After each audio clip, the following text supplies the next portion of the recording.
할렐루야. 오늘도 새날을 주신 하나님을 찬양합니다. 오늘도 말씀으로 시작하는 이 하루 말씀 충만, 은혜 충만, 성령 충만하시기를 주님의 이름으로 축원합니다. 그래서 오늘은 욥기 36장 15절 말씀을 봉독해 드립니다. 하나님의 말씀을 경청하시기 바랍니다. 하나님은 곤고한 자를 그 곤고에서 구원하시며 학대당할 즈음에 그의 귀를 여시나니 아멘. 오늘도 이 말씀을 통해 우리에게 주신 하나님의 음성을 듣게 되길 바랍니다. 오늘 욥기 36장은 이제 엘리후의 마지막 세 번째 변론의 내용인데요. 이것이 이제 37장까지 쭉 이어지게 됩니다.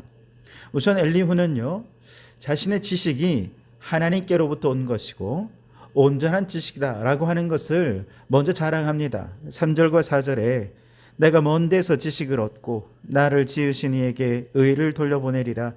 진실로 내 말은 거짓이 아니라 온전한 지식을 가진 이가 그대와 함께 있느니라 라고 말하면서 자신은 하나님의 편에 서서 의로운 지식을 전달하는 자다라고 선언하면서 이제 하나님이 인간에게 고난을 주시는 몇 가지 이유에 대해서 이어서 설명을 합니다.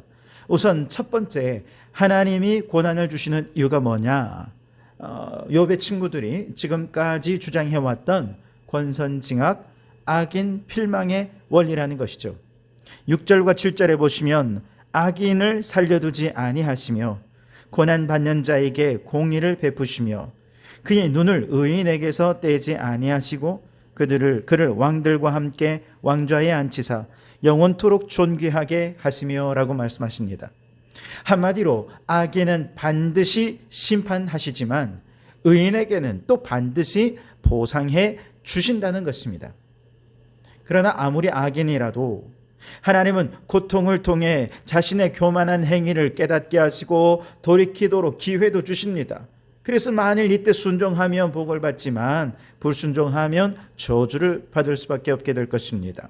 11절 12절에 만일 그들이 순종하여 섬기면 형통한 날을 보내며 즐거운 해를 지낼 것이요 만일 그들이 순종하지 아니하면 칼에 망하며 지식 없이 죽을 것이니라 그랬습니다. 그래서 엘리후는 지금 욥을 불순종하는 유형의 악인으로 이렇게 막 몰아가면서 너 회개 안 하면 죽어, 너 순종 안 하면 죽어 라고 얘기하고 있는 것입니다. 두 번째, 하나님이 고난을 주시는 또 다른 이유는 연단을 위한 것이라는 거예요.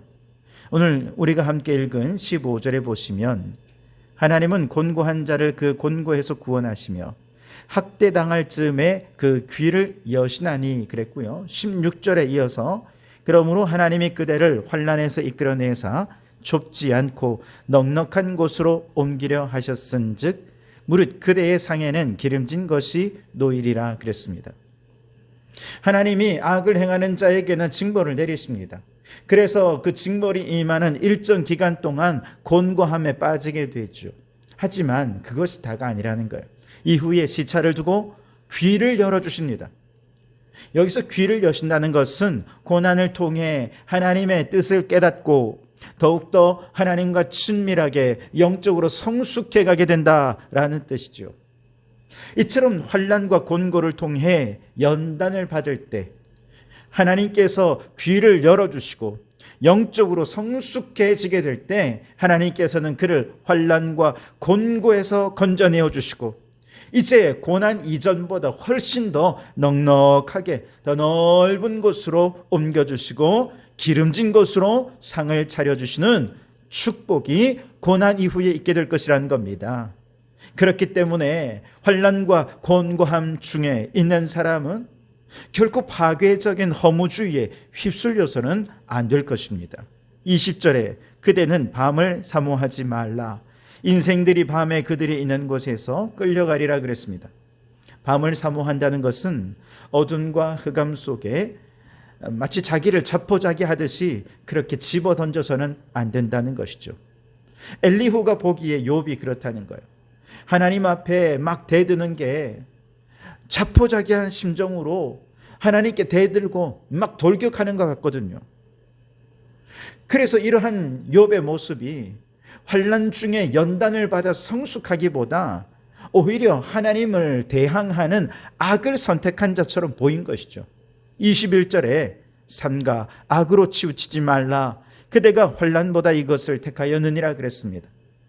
이렇게 자포자기하는 심정으로 하나님께 대들고 반항하면서 파괴적인 허무주의에 휩쓸리게 되면 결국 더 깊은 어둠과 흑암에 빠져들고 심판을 받을 수밖에 없게 되는 것입니다. 자, 그렇기 때문에 고난 속에서 자포자기하지 말고 허무주의에도 빠지지 말고 오히려 귀를 열어 연단 가운데 말씀해 주시는 하나님의 음성을 듣고 더 영적으로 단단해지고 영적으로 성숙해지는 자가 되어야 한다라고 권면하는 것이죠. 그렇습니다. 여러분, 하나님께서 성도에게 허락하시는 고난은 결코 파멸이나 멸망을 위한 징벌이 아닙니다. 그것은 의인을 정금같이 다듬기 위한 하나님의 거룩한 교훈이자 은혜의 도구인 것입니다. 인간은 평안하고 모든 일이 형통하고 잘 될 때 자신의 영적인 실상을 제대로 보지 못하죠. 그래서 영적인 침체에 빠지기도 쉽고 자신도 모르게 교만의 싹이 자라나기도 합니다. 때로는 하나님의 목소리보다 세상의 목소리, 사람들의 목소리에 더 귀를 기울이게 되는 것이죠. 그런데 일단 환난의 사슬에 매이고 고통의 줄에 얽매이게 되면 그런 모든 마음의 교만함과 헛된 거품들이 꺼지기 시작합니다. 그리고 내가 얼마나 연약한 존재인지, 나의 의로움과 자만이 얼마나 부질없는 것이었는지 깨닫게 되어서 더 겸손하게 되고 더 하나님만 의지하게 되는 것이죠. 그래서 하나님께서는 고난을 통해 우리의 닫힌 귀를 열어주신다는 것입니다. 세상의 소음 때문에 들리지 않던 주님의 음성, 때로는 고난의 무게가 너무 무거워서 아무 소리도 들리지 않던 그 귀에 주님의 세미한 음성이 들려지게 됩니다. 곤고한 날에 고난의 한복판에서 하나님의 음성이 또렷이 들리기 시작하게 되면 영적인 청력이 회복되는 그날 우리는 하나님의 은혜에 새롭게 눈뜨게 되고 영적인 치유와 회복의 역사를 경험하게 될 줄 믿습니다. 오늘 성도 여러분의 삶 속에 설명할 수 없는 고통의 사슬이 여러분을 얽어매고 있지는 않습니까? 혹 하나님을 원망하거나 타인을 탓하는, 타인에게 책임을 전가하고 싶은 마음이 여러분의 마음속에 불리듯 올라오지 않습니까? 세상의 모든 삶의 무게에 짓눌려서 사람들의 이야기도 전혀 듣지 않고 하나님의 말씀도 듣지 않는 그런 영적 어둠 속에 머물고 있지 않습니까? 바라기는 바로 그때 우리 영혼의 귀를 여시는 하나님의 놀라운 역사를 경험하실 수 있길 바랍니다. 고난은 나를 망가뜨리려는 원수의 공격이 아니에요.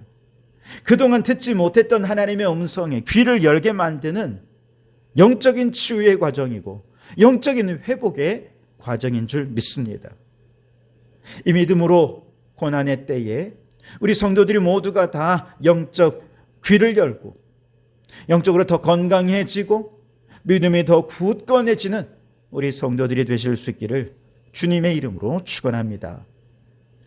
24절 이하에서 엘리후는 인간의 고통이라고 하는 좁은 현실에서 벗어나 이제 우주 만물을 운행하시는 하나님의 경이롭고 위대하신 창조의 세계로 그 시야를 확장합니다. 왜 이렇게 확장하느냐? 욥이 하나님의 정의를 다 아는 것처럼 말하는 것을 미리 차단해 놓기 위해서, 하나님은 이렇게 우리가 인간의 이성으로 파악하는 거 불가능해, 하나님은 신비로운 분이야 라고 하는 것을 부각시키고 있는 것입니다.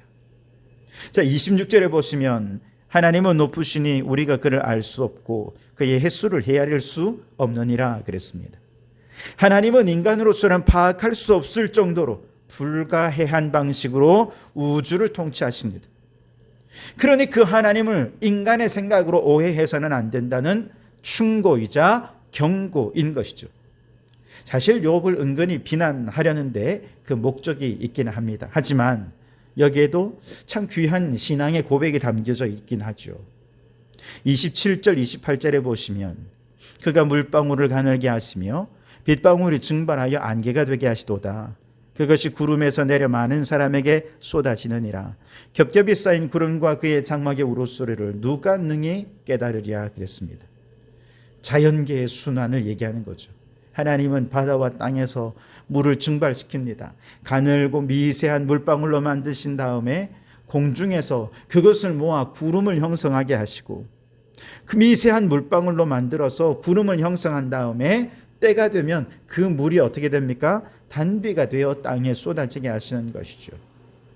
이 단순해 보이는 자연 현상 속에도요, 인간의 지혜로 다 측량할 수 없는 하나님의 아주 정교한 영적인 법칙과 세상을 운행하시는 하나님의 지혜와 권능이 숨어 있다고 고백하는 것입니다.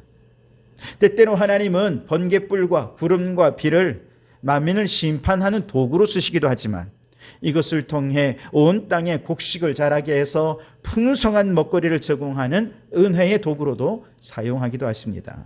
30절과 31절에 보라 그가 번갯불을 자기의 사면에 펼치시며 바다 밑까지 치시고 그런 것들로 만민을 심판하시며 음식을 풍성하게 주시느니라 그랬습니다. 중요한 것은 하나님께서 대기의 구름과 비와 번갯불을 하나님의 거룩한 뜻에 맞게 정교하게 운행하시는 것을 저 가축들도 아는데 인간들은 잘 몰라요. 이것이 우리의 불행인 것입니다. 33절에 그의 우레가 다가오는 풍울을 알려주니 가축들도 그 다가옴을 아느니라 그랬습니다. 미물에 불과한 들판의 가축들도 하늘에 구름이 끼고 우레소리가 울면 비가 오겠구나, 위협이 있겠구나 알아채고 몸을 숨기고 피하는 거예요. 본능적입니다. 그런데 하나님께서 운행하시는 작은 원리조차도 우리는 알지 못해서 하나님을 원망하고 불평하고 조금만 번개만 쳐도 조금만 비만 와도 하나님께 대항하고 대들고 불순종하게 된 것이죠.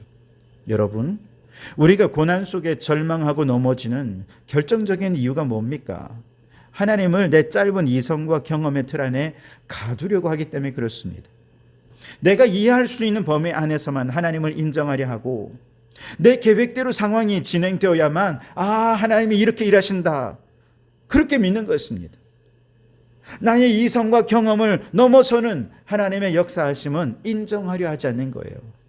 여러분, 저 구름이 햇빛을 가려서 태양이 안 보인다고 태양이 없는 것입니까? 우리가 눈으로 보든 보지 않든 우리가 경험하든 경험하지 않든 이성으로 파악을 할 수 있든 그렇지 않든 하나님은 지금도 살아계시고 온 우주 만물을 하나님의 뜻과 하나님의 지혜에 따라 운행해 가고 계시는 줄 믿습니다. 그렇다면 여러분, 인간의 한계와 계산을 뛰어넘는 위대하시고 위엄찬 하나님께서 오늘 내게 고난을 주셨어요. 그 고난의 의미를 우리가 다 아는 것처럼 행동하는 거 어리석은 일입니다. 반대로 그 고난의 의미를 다 이해할 수 없다고 원망하고 불평하는 것도 어리석은 거겠죠. 좁은 이성으로 하나님의 뜻을 다 안다고 하는 교만을 버려야 합니다. 겸손히 피조물의 한계를 인정하면서 온 우주의 주권자 되신 하나님의 이름을 찬양하고 엎드려 예배하는 것, 이것이 그 하나님 앞에 우리가 할 수 있는 유일한 일인 것을 믿으시고 이제 온 마음을 다해 고난의 한복판에서 더더욱 하나님을 찬양하고 경배하는 우리 성도들이 되실 수 있기를 주님의 이름으로 축원합니다. 기도하겠습니다. 주님, 설명할 수 없는 인생의 고난과 환난 속에서도 저희의 닫힌 귀를 열어 주의 세미한 음성을 듣게 하시니 감사합니다. 내 짧은 이성과 경험의 틀 안에 하나님을 가두고 원망하거나 자포자기 했던 지난날의 교만함을 회개하오니 어두운 밤을 지날 때일수록 더욱 주님의 거룩한 연단의 손길을 신뢰하게 도와주시옵소서. 온 우주 만물을 정교하게 운행하신 주님의 크신 권능 앞에 겸손히 엎드려 비록 지금은 다 이해할 수 없을지라도 나를 넉넉한 곳으로 인도하시는 하나님만을 온 마음을 다해 찬양하며 성숙한 믿음으로 성장하게 도와 주시옵소서. 예수님 이름으로 기도하옵나이다. 아멘.